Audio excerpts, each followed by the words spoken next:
नमस्कार, तुम्ही पाहत आहात जनगर्जना न्यूज। MPSC गट क संयुक्त पूर्व परीक्षेबाबत एक महत्त्वाची बातमी समोर आली आहे। MPSCच्या 5,907 जागांसाठी तब्बल 11 लाखांहून अधिक उमेदवारांनी अर्ज केले आहेत। त्यामुळे एका जागेसाठी मोठी स्पर्धा निर्माण झाली आहे। महाराष्ट्र लोकसेवा आयोगाकडून घेण्यात येणाऱ्या गट क सेवा संयुक्त पूर्व परीक्षा 2026 साठी तब्बल 11,04,000 अर्ज प्राप्त झाले आहेत। यामध्ये 5,907 पदांसाठी अर्ज केले असून एका जागेसाठी सरासरी 193 उमेदवारांमध्ये स्पर्धा आहे। या परीक्षेसाठी अर्ज करण्याची मुदत सोमवारी रात्री संपली आहे। ही परीक्षा येत्या 25 ऑक्टोबरला राज्यातील विविध केंद्रांवर होणार आहे।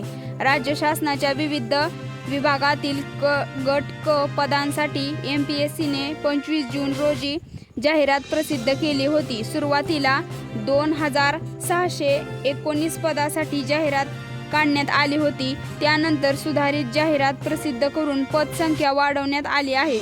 आता 5,907 पदांसाठी उमेदवारांनी अर्ज केले आहेत।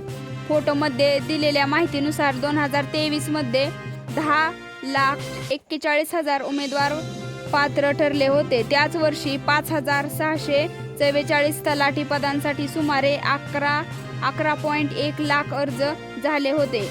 शुल्क व छाननीनंतर 10,49,693 उमेदवार परीक्षेसाठी पात्र ठरले होते। त्यांपैकी 6,46,860 म्हणजेच सुमारे 63% उमेदवारांनी प्रत्यक्ष परीक्षा दिली होती। लिपिक टंकलेखक 1,648 जागा, तलाठीसाठी 1,532 जागा, लिपिक टंकलेखकसाठी 719 जागा, सहाय्यक मोटार वाहक निरीक्षकसाठी 461 जागा, कर सहाय्यक साठी 282 जागा आणि सहाय्यक मत्स्य व्यवसाय विकास अधिकारीसाठी 254 जागा। दरम्यान MPSC वरील वाढता विश्वास या शीर्षकाखाली स्पर्धा परीक्षा विद्यार्थी असोसिएशनचे अध्यक्ष महेश गरबुडे यांनी म्हटले आहे की गट क च्या परीक्षा MPSC कडे वर्ग झाल्याने विद्यार्थ्यांचा विश्वास आणखी दृढ झाला आहे। विक्रमी अर्ज हे MPSC वरील वाढत्या विश्वासाचे प्रतीक असल्याचे त्यांनी सांगितले आहे। एकूणच 5,907 जागांसाठी 11 लाखांहून अधिक अर्ज घेण्यात आल्यामुळे गट क संयुक्त पूर्व परीक्षेत मोठी स्पर्धा पाहायला मिळणार आहे। व्हिडिओ आवडला असेल तर लाईक करा, शेअर करा आणि सबस्क्राईब करायला विसरू नका। धन्यवाद।